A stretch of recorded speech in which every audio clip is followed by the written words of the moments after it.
Good morning students. इस video के अंतर्गत हम लोग कॉजेटिव वर्ब्स के विषय में अध्ययन करेंगे। कॉजेटिव वर्ब यानी प्रेरणार्थक क्रियाएं, वह क्रियाएं जिनके माध्यम से किसी को कार्य करने की प्रेरणा दी जाती है या काम दूसरे से कराया जाता है। कुछ ऐसे वाक्य होते हैं जिसमें कर्ता स्वयं कोई काम नहीं करता, वह कार्य को किसी और के द्वारा करवाता है या करने की प्रेरणा देता है। उस वाक्य का अनुवाद, उस वाक्य का अंग्रेजी ट्रांसलेशन हैव, गेट, काज और मेक से किया जाता है और इसी को प्रेरणार्थक क्रियाएं कहते हैं। इसके पहले एक वीडियो इस पर बनाया जा चुका है जिसमें स्टार्ट के अंतर्गत बताया जा चुका है कि हैव और गेट का प्रयोग कहां करेंगे, काज और मेक का प्रयोग कहां करेंगे। सेंटेंस अगर एक्टिव वॉइस के अंतर्गत आया हुआ है तो काज और मेक का प्रयोग कीजिए। एक्टिव वॉइस में मेक का प्रयोग करेंगे तो मेक के बाद इन्फिनेटिव का टू छिपा देंगे, लेकिन उसी मेक को अगर पैसिव वॉइस में यूज करेंगे तो इन्फिनेटिव का टू लिखना पड़ेगा। काज का प्रयोग करेंगे तो इन्फिनेटिव का टू रहेगा। और अगर वाक्य पैसिव वॉइस में है हैव और गेट से बनाइए। जैसे मैं एक पत्र लिखवाऊंगा, किससे लिखवाऊंगा कोई पता नहीं, but I shall get a letter written या I shall have a letter written, लेकिन वही एक्टिव वॉइस में दिया हो। वाक्य को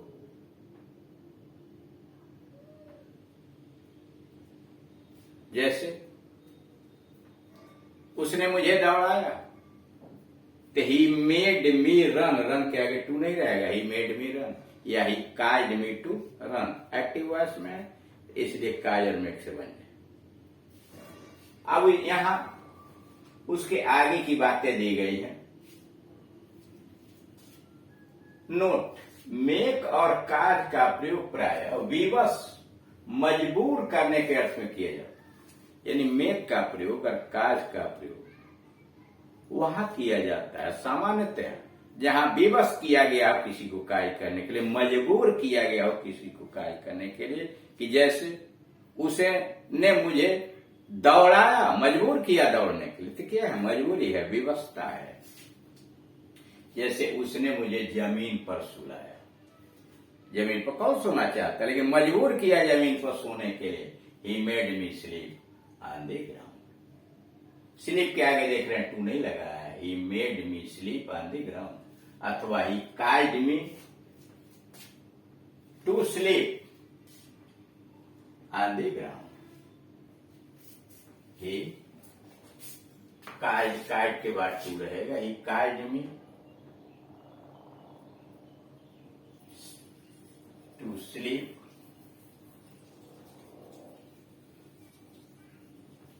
on the ground. He caused me to sleep on the ground. Make रहेगा तो टू नहीं रहेगा, काज रहेगा तो टू रहेगा। दूसरा, उसे बार बार दौड़ाओ, इंपरेटिव में। देखिए टेंस के अनुसार किसी में भी यह कर सकते हैं, प्रेजेंट में, पास्ट में, फ्यूचर में, या इंपरेटिव सेंटेंस, उसे बार बार दौड़ाओ। Make him run again and again, बार बार दौड़ाओ। Make him run again and again, या काज हिम टू रन। देखिए काज आया तो टू आया, मेक था तो यहां टू नहीं था। Cause him to run again and again, cause him to run, दौड़ने के लिए कारण बनो, उसके दौड़ने का कारण बनो अगेन अगेन। जनरल नोट, सामान्य बातें, जिस वाक्य में डूअर कार्य का करने वाला दिया हो, यानी ऐसा कोई वाक्य है जिसमें काम करने वाला दिया है, डूअर दिया हुआ, तो उस वाक्य का अनुवाद उपयुक्त सभी कॉजेटिव वर्ब के द्वारा बनाया जा सकता है। कह रहा है कि सामान्य नियम यह है कि जिस वाक्य में काम करने वाला यानी वास्तविक कर्ता अगर दिया हुआ है तो है गेट मेक काज, किसी से आप ट्रांसलेशन बना सकते हैं। जैसे मैंने एक नए नाई से अपने बाल कटवाए, देख रहे हैं काटने वाला नया नाई है। राता मैंने अपने बाल कटवाए तो काटने वाला नहीं है, तब सबसे नहीं बना। पैसिव वॉइस तब है और गेट ही बनाएंगे। लेकिन अगर काम करने वाला दिया है तो हैव गेट मेक काज किसी से बना सकते हैं। जैसे I had my hair cut, cut ये थर्ड फॉर्म है। I had my hair cut by a new barber, अथवा I got my hair cut by a new barber. I had my hair cut by new barber, अथवा I got my hair cut by a new barber. अब cause से बना, I caused a new barber to cut my hair. I caused a new barber to cut my hair. I made a new barber cut my hair. I made a new barber cut my hair. देख रहा है made आएगा तो यहाँ to नहीं, cut के आगे to नहीं है, लेकिन काज है तो टू है। यानी चारों क्रियाओं से आपने देखा कि अगर कर्ता दिया है, वास्तविक कर्ता है, काम करने वाला है, तो चारों क्रियाओं से बन जाएगा। लेकिन अगर डूअर नहीं है तब चारों से नहीं बनेगा।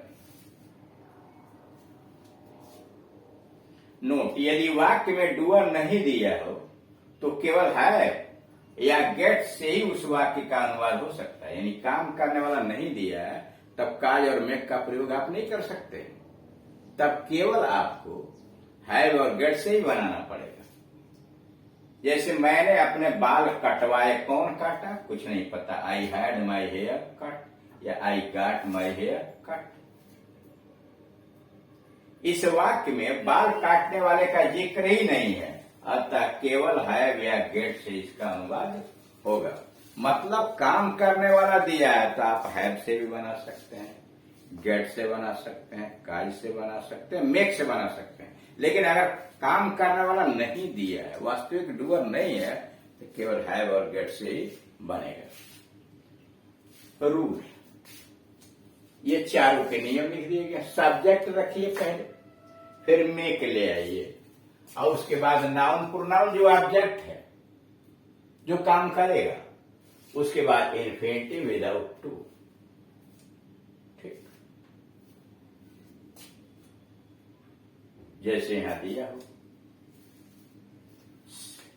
ये रहा सब्जेक्ट, मेक का सेकेंड पार्ट, ये नाउन या प्रोनाउन रहा है न्यू वर्ब। उसके बाद इन्फिनिटिव कट रहा विदाउट टू, और उसके बाद ऑब्जेक्ट है तो ऑब्जेक्ट रखिए। दूसरा फार्मूला है सब्जेक्ट और मेक के जब का नाउन प्रोनाउन, ऑब्जेक्ट रहेगा और इन्फिनिटिव रहेगा, इसमें टू रहेगा। तीसरा सब्जेक्ट रखिए, हैव या गेट रखिए, उसका रूप plus object plus verb, third form of the verb, और तब बाई डूअर। ये तीन फार्मूले हैं। अब आइए रूल नंबर 4। ऐसे वाक्य जिनसे यह बोध होता है कि कार्य किसी दूसरे की सहायता से होता है। ऐसे भी वाक्य आते हैं जिनसे यह बोध होता है कि कार्य किसी दूसरे की सहायता से होता है, पर कर्ता स्वयं भी उसमें भाग लेता है। इन वाक्यों में आपने देखा कि मैंने नाई से बाल कटवाए, मैंने कुछ नहीं किया, उसने काटने का काम किया। मैंने पत्र लिखवाया तो उस लिखने वाला काम। लेकिन ये ऐसा वाक्य है कि जिसमें काम तो दूसरा करता है लेकिन स्वयं कर्ता भी भाग लेता है। जैसे उसने मुझे हंसाया, तो उसने मुझे हंसाया, कोई तरकीब तो निकाली होगी, हंसने का काम तो मैंने ही किया। उसने मुझे हंसाया, ही मेड मी लाफ या he caused me to laugh. He made me laugh या he caused me to laugh. मैंने सोहन को रुलाया, आई मेड मोहन क्राई। मैंने मोहन को रुलाया, I made Mohan cry. Number 3, उसने घोड़े को चलाया, he made the horse walk. He made the horse walk. मैंने उसे सुलाया, I made him sleep, I made him sleep. नीचे फार्मूले दिए गए हैं इसके, सब्जेक्ट लिखिए, तब मेक रखिए, नाउन प्रोनाउन और plus object plus infinitive, without to make के साथ, या subject cause noun pronoun object infinitive. और तीसरा है ऑब्जेक्ट पैसिव वॉइस में ऑब्जेक्ट, फिर make passive voice, infinitive by subject as object form के रूप में। ये भी 3 फार्मूले यहां आपके डाले एक्टिव में और पैसिव के। तो इस प्रकार से आपने देखा कि ये कुछ ऐसे वाक्य होते हैं जिसमें कर्ता स्वयं कोई काम नहीं करता है बल्कि किसी और के माध्यम से कराता है, वह प्रेरणार्थक क्रियाएं कहलाती हैं। या कर्ता स्वयं काम न करके दूसरों को करने की प्रेरणा देता है, वह प्रेरणार्थक क्रियाएं आती हैं। इसमें मुख्य बात यहां देख रहे हैं दिया हुआ है जनरल रूल में कि अगर काम करने वाला दिया है, यानी वास्तविक डूअर दिया है, तो आप चारों में से किसी के द्वारा ट्रांसलेशन बना सकते हैं जो फार्मूले यहां दिए गए हैं। इसके माध्यम जो यहां लिखा हो, जैसे मैंने एक नई नाई से अपने बाल कटवाए थे, यहां फार्मूला भी दिया हो, देख रहे हैं कहा जाए ये तीनों फार्मूलों से कोई बन सकता। लेकिन अगर डूअर नहीं दिया गया है तो केवल हैव और गेट से ही बना सकते हैं, तब वहां काज और मेक का प्रयोग नहीं करेंगे। हाँ, आप देख रहे हैं एक्टिव वॉइस में जब मेक का प्रयोग हो रहा है तो मेक के बाद जो भी क्रिया आ रही है उसके पहले टू छिपा है, लेकिन वही मेक जब पैसिव वॉइस में प्रयोग किया जा रहा है तो उसके बाद टू आ जा रहा है। लेकिन काज का जब आप प्रयोग कर रहे हैं तो उसके साथ टू लगा हुआ है। यानी मुख्य रूप से आपने यह देखा काजेटिव वर्ड्स के अंतर्गत कि कुछ ऐसे वाक्य होते हैं जिसमें कर्ता स्वयं काम नहीं करता है, वह कार्य को किसी और के माध्यम से करा लेता है अथवा प्रेरणा देता है करने के लिए।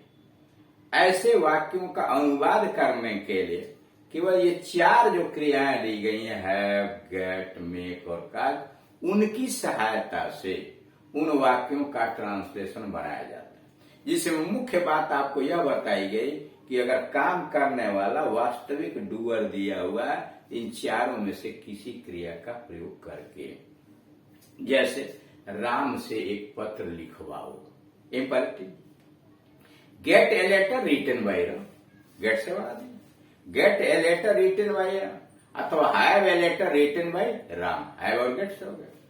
और दूसरा make Ram write a letter, make Ram write a letter, अथवा cause Ram to write a letter, चारों से बन गया।